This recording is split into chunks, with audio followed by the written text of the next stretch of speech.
여호수아 15장 21절에서 63절입니다. 오늘은 약속의 기업과 미래의 소망이라는 제목으로 함께 말씀 은혜를 나누겠습니다. 우리가 방금 읽은 이 여호수아 15장, 지명들이 가득한 이 여호수아 15장은 우리가 성경을 읽을 때 무심코 지나가는 그런 장 중의 하나가 아닐까 생각이 됩니다. 많은 이름들이 나오는 그 족보와 함께 또 그것보다도 어떻게 보면 더 의미가 없을 것 같은 이런 지명들, 이 지명들을 굳이 이렇게 다 읽어야 하나 생각이 되실 겁니다. 왜냐하면 무의미해 보이는 낯선 지명들로 가득해 보이기 때문이죠. 그렇지만 오늘 우리는 이 본문 속에서 변함없이 우리에게 말씀하시는 하나님의 음성에 귀를 기울일 수 있기를 소망합니다. 오늘 본문의 말씀은 이스라엘 지파들에게 가나안 땅을 분배하는 내용입니다. 여러 지파들 중에서 어제도 살펴본 것처럼 유다 지파가 맨 먼저 기업을 받았습니다. 비록 땅은 제비뽑기를 통해서 분배했지만 유다 지파가 맨 먼저 분배받은 것은 우연이 아니라 하나님의 섭리였습니다. 유다 지파의 조상인 이 유다는 야곱의 넷째 아들이었죠. 유다는 죽을 위기에 처해 있었던 요셉, 당시에는 막내 동생이었던 그 요셉을 구하기 위해 노력했으며 또한 그보다 더 막내 베냐민을 또 구하기 위해서 헌신적으로 또 노력했던 아들이었습니다. 그러나 유다의 삶이 그렇게 아름다웠던 것만은 아니었습니다. 유다는 가나안 여인을 아내로 취하였을 뿐만 아니라 또 며느리 다말과도 동침하는 그런 참 성경에서 이런 일이 있을 수 있나 싶을 만큼 그런 일을 저지른 사람이기도 했습니다. 유다는 실수 많고 흠 많은 사람이었죠. 그런데도 유다가 언약의 혈통을 이어가는 그것은 다른 어떤 것으로도 설명하기가 쉽지 않고 하나님의 주권적인 섭리요 또 놀라운 은혜다 라고밖에 표현할 수 없을 겁니다. 유다 지파는 가장 먼저 기업을 분배받았을 뿐만 아니라 가장 넓고 또 비옥한 땅을 분배받았습니다. 사랑하는 성도 여러분, 우리 의와 우리 행실은 하나님께 사랑받을 만큼 충분하다. 여러분 그렇게 말씀하실 수 있으실까요?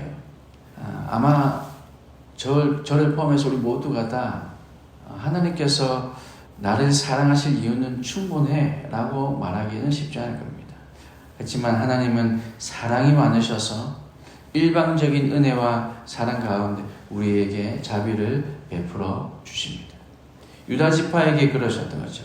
오늘 우리에게도 이런 사랑을 베풀어 주시고 계십니다. 유다 지파가 어떤 특별한 잘한 게 있어서 어떤 특별한 일이 있어서 가장 먼저 또 가장 넓은 땅, 가장 비옥한 땅을 받게 된 것이 아니라 하나님의 은혜였다는 거죠. 지금 우리가 누리고 살고 있는 이 모든 것들은 우리가 받을 만해서 받은 것이 아니라 하나님의 한량없으신 사랑 때문에 우리가 받아 누리고 있음을 여러분 믿으시길 바랍니다. 이런 사랑의 하나님께서 오늘도 우리에게 일방적인 은혜를 베풀어 주시고 긍휼을 허락해 주고 계시는 줄 믿으시길 바랍니다. 또한 하나님께서는 교회를 향해서도 이런 한량없는 은혜를 베풀어 주십니다. 호세아 말씀 가운데 13장 14장 말씀에 보면 하나님은 이방 종교를 섬기고 늘 배신해 오던 이스라엘, 늘 하나님을 떠나려고 했던 하나님을 배신했던 그 이스라엘에게 이렇게 말씀하십니다. 지금도 나는 너희의 하나님이다. 너는 거꾸로졌지만 아주 끝장난 것은 아니다 라고 말씀하십니다. 그러니 하나님께로 돌아오라 라고 하는 호세아의 메시지였던 거죠. 우리 주님은 오늘 우리를 향해서도 마찬가지로 말씀하고 계십니다. 우리 교회를 향해서도 이렇게 말씀하십니다. 지금도 나는 너희의 하나님이다. 아직 희망은 있다. 그러니 하나님께로 돌이키라. 그렇게 말씀하고 계십니다. 주님께서 부르시는 그 음성, 아직 나는 너희의 하나님이다 라고 말씀하시는 그 음성을 들으시길 바랍니다. 그리고 하나님께 돌아가서 하나님의 한량없으신 은혜를 누리는 저와 여러분이 되시기를 주님의 이름으로 축복합니다. 또한 유다 지파가 그토록 많은 땅을 받게 된 것은 약속의 성취라고 할 수 있습니다.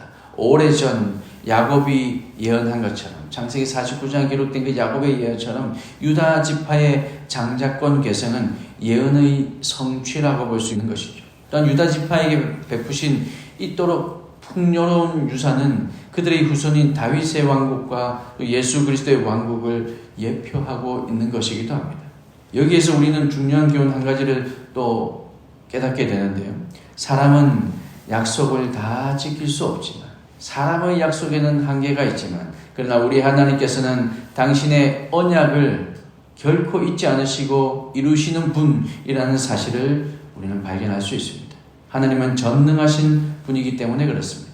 사랑하는 성도 여러분, 우리 하나님은 전지하실 뿐 아니라 전능하시기 때문에 약속을 능히 이루실 수 있는 실제적인 능력을 가지신 분입니다. 그저 약속만 하시고는 이루어질 수도 있고 아닐 수도 있다라고 하시는 것이 아니라 능력 많으신 하나님께서 어떠한 방법이든 우리가 어떤 길로 돌아가든 하나님께서는 그 언약을 성취해 내신다는 사실을 여러분 기억하시기 바랍니다. 그래서 하나님 안에 참된 생명이 있고 하나님 안에 참된 영화와 명예가 있다는 것을 우리는 기억해야 합니다. 그러므로 하나님의 약속을 붙잡아야 합니다. 오늘 우리 중고등부 아이들을 위해서 제가 잠깐 기도했던 것처럼, 여러분들이 지금 기도하고 계신 것처럼 그 아이들이 비전을 발견해야 되는데, 그 비전이라는 것은 바로 하나님의 약속인 것이죠. 하나님께서 그 아이들을 통해서 그 아이들의 미래에, 그 하나님께서 우리 교회에, 그들의 가정에 이루실 그 비전을 이 아이들이 붙드는 것, 그것이 하나님의 약속을 붙잡는 것이죠. 오늘 우리도 이 하나님의 약속을 붙잡을 수 있길 바랍니다. 하나님을 신뢰하시기 바랍니다. 그분은 우리를 사랑하셔서 끝까지 우리와 함께 하시며 영광의 약속을 이루시는 신실한 분이심을 여러분 기억하시고, 우리에게 주신 하나님의 그 말씀, 여러분이 받으신 그 말씀이 어떤 말씀이신지 여러분 끝까지 그 말씀 놓지 마시고 붙드시면 하나님께서 그 말씀을 반드시 이루어 가실 줄 여러분 믿으시기 바랍니다. 그래서 하나님께서 내 삶 가운데 이루시는 놀라운 그 하나님의 은혜를 성취하시는 그 하나님을 여러분 꼭 체험하며 살아가시기를 주님의 이름으로 축복합니다. 유다 지파가 분배받은 기업은 크게 두 가지 특징이 있습니다. 첫 번째 특징은 지역적 특성으로 크게 네 지역으로 분류할 수 있습니다. 오늘 우리가 읽었던 본문에 보면 첫 번째는 남쪽 지역, 21절부터 32절까지 기록되어 있고요. 또 47절까지는 평지 지역, 그 이후에 60절까지는 산악 지역, 또 마지막 62절까지는 유대 광야 지역, 이렇게 네 가지로 분류할 수 있습니다.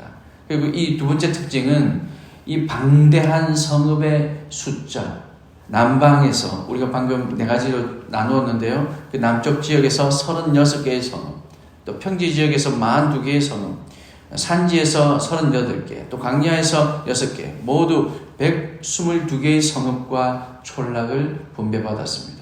약 40절에 이르는 이 많은 지명들이 말하듯이 그 지역은 상당히 넓고 또 다양한 지역이었습니다. 그러나 이 땅을 분배할 즈음에 유다 지파가 이 모든 땅을 다 정복한 상태는 아니었습니다. 이 남방 지역, 또 평지 지역, 또 산지, 그리고 이 광야, 이 모든 지역을 다 정복한 상태는 아니었습니다. 이곳에 기록된 성읍들 중에서 상당 지역이 여전히 가나안 족속들의 지배 아래 있었습니다. 다시 말하면 아직 정복하기 전, 다시 말하면 아직 전쟁을 많이 더 해야 하는 상태라는 거죠. 정복되지 않은 땅의 대표적인 예가 바로 여부수 사람이 차지하고 있던 예루살렘, 63절에 기록된 그 예루살렘입니다. 그러나 그 땅은 이미 하나님께서 그들에게 주신 땅입니다. 그런 까닭에 유다 지파는 그 땅을 믿음으로 취하고 동시에 그 대가를 지불함으로 정복해야 할 사명이 있었던 거죠. 사랑하는 성도 여러분, 하나님은 종종 우리에게도 동일한 방법으로 행하십니다. 무슨 말씀이냐면 곧 지금 우리 손에 있지는 않지만 믿음 가운데 장래의 유업을 우리 것으로 믿고 취할 것을 우리에게 명령하십니다. 이렇게 우리에게 일하실 때가 있더라는 거죠. 하나님께서 그러한 약속을 하실 때 아브라함은 단 한 평의 땅도 소유하지 못한 상태였습니다. 그러나 하나님은 아브라함에게 그 땅을 약속하셨으며 아브라함이 믿음으로 그 언약을 바라보길 원하셨습니다. 하나님은 비전의 하나님이십니다. 하나님은 종종 우리에게 어떤 것을 주시기 전에 그것을 믿음 가운데 먼저 바라보게 하십니다. 우리의 눈으로, 우리의 마음에서, 우리의 머릿속에서 그 하나님께서 주실 그것들을 바라보게 떠올리게 만드시는 거죠. 하나님께서 아브라함에게 자손을 주시기 전에 하늘에 있는 수많은 별들을 보여주시면서 이렇게 말씀하셨습니다. 창세기 15장 5절 말씀에 보면 그를 이끌고 밖으로 나가 이르시되 하늘을 우러러 무별을 셀 수 있나 보라. 또 그에게 이르시되 네 자손이 이와 같으리라 말씀하셨습니다. 어느 한 남자가 있었습니다. 어느 날 그 남자는 자녀들과 동네 놀이터에 갔습니다.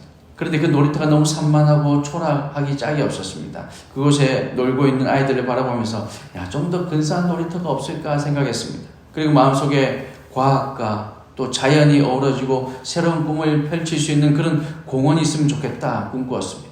그는 그것을 믿음으로 일구어 가기 시작했습니다. 한참의 시간이 지난 후에 로스앤젤레스 교회에 그 공원이 만들어졌습니다. 그것이 바로 디즈니랜드라는 곳입니다. 월트 디즈니는 여기에서 그치지 않고 또 다른 꿈을 꾸었습니다. 그것은 온 세계 어린이들이 함께 어울릴 수 있는 그런 공원을 만들었으면 좋겠다라는 꿈이었습니다. 그리고 디즈니월드를 구상하기 시작했습니다. 그 프로젝트는 실천에 옮겨졌고 올랜도라는 곳에 디즈니월드가 건설되기 시작했습니다. 그런데 안타깝게도 월트 디즈니는 디즈니월드가 완성되기 전에 죽고 말았습니다.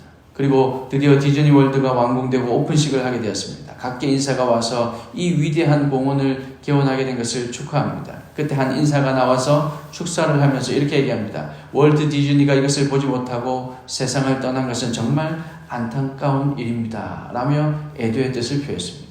그리고는 잠시 후에 월트 디즈니의 미망인인 디즈니 여사가 단 위에 올랐습니다. 그리고 그녀는 회중들을 향해서 이렇게 말합니다.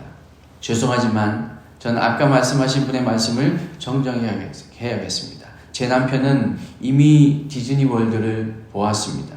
그분의 마음속에는 언제나 이 디즈니 월드가 있었고 그 디즈니 월드를 보며 평생을 살았습니다. 그렇게 얘기하더라는 거죠.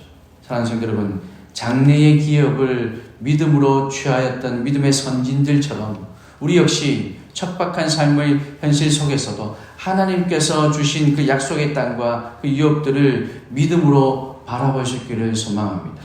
그 디즈니의 마음속에 디즈니 월드가 평생 그 마음속에는 이미 건설되어 있었던 것처럼 우리 마음에 하나님께서 주실 그것들을 이미 바라보며 우리 마음에 하나하나 건설하며 새겨갈 수 있기를 소망합니다. 우리에게 주신 예수 그리스도 안에 있는 영광의 소망과 그 기업은 유다 지파가 받은 것과 비교할 수 없이 놀랍고 대단한 것입니다.